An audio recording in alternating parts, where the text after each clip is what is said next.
today, starting with this. The Department of Homeland Security is subpoenaing Google, Meta, Reddit, and Discord to dox people who criticized ICE online. And the tech companies are complaining.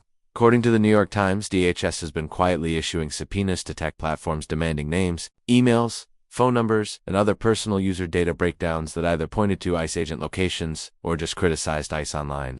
And again, the platforms targeted were Google, Reddit, Discord, and Meta, which is Facebook and Instagram.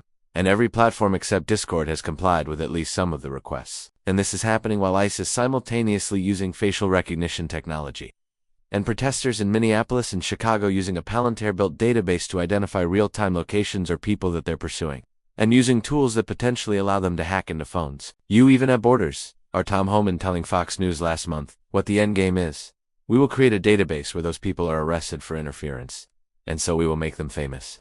Move and put their face on TV. We're going to let their employers in their neighborhoods and their schools know who these people are. Now with this, you've got the Times reporting that some companies notified targeted users and gave them 10 to 14 days to fight the subpoenas in court. And you have DHS saying that it's only doing this to keep havens safe.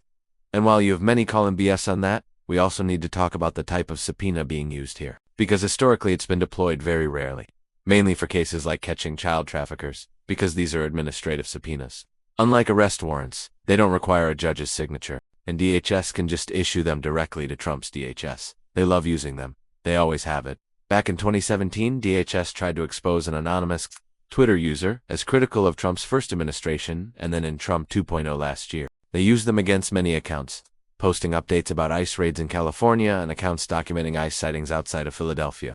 Now, each case eventually made it to court, but DHS withdrew all of them before any rulings were made. Well, that might sound confusing. You are the ACLU explaining why a judge's order stopping the practice ran the tactic entirely, right? But if DHS pulls a subpoena before that happens, they can just keep going. And as one ACLU lawyer explained, not everyone who gets subpoenaed will sue, saying the pressure is on the end user, the private individual, to go to court. Obviously, with this whole situation, there's been pushback. And one of the ways we've seen that play out is you had Representative O'Connor, who represents Silicon Valley, saying tech must not bend the knee to a surveillance state.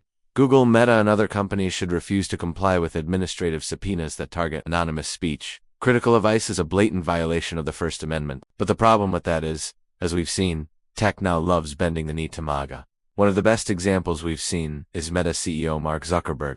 He's been cozying up to Trump. He killed fact-checking on his platforms.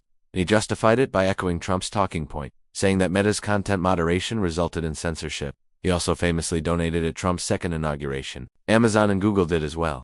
And combined, they donated more than double what they donated during Biden and Trump's first inauguration.